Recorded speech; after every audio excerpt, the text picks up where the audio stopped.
Ayan guys, yan ay pang-apat na araw na naming abono at paggagahok. Tuwing umaga lang po kami dyan.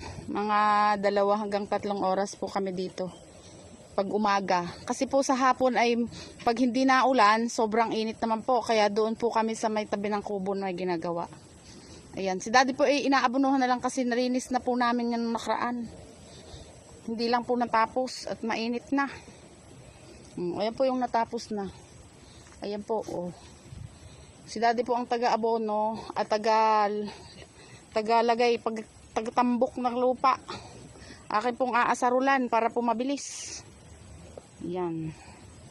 Diyan po kami maggaganyan, magkakahok. Ayan po, diyan.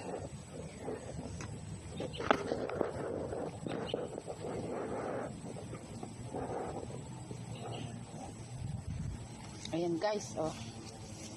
Kahit naman ang maraming nakabuno. Yan.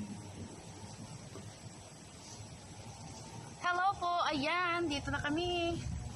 Maggagahok ako ang taga-asa rolls.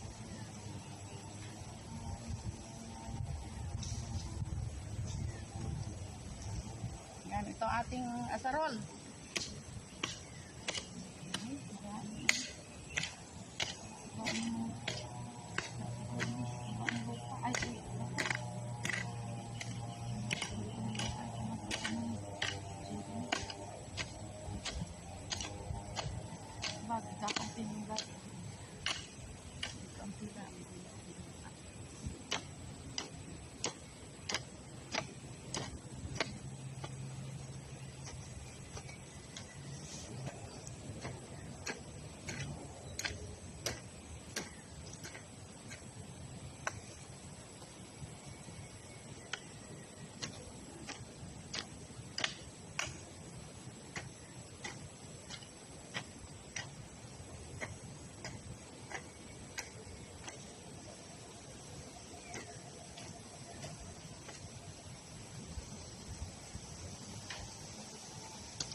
Ayan, dyan po ay naglalagay ng abono si Daddy. Ako naman po ay nag-aasarol o nag-aasada ng lupa na itatabon niya dyan sa ating mga tanim na kadyos. Doon sa puno po, gagahukin.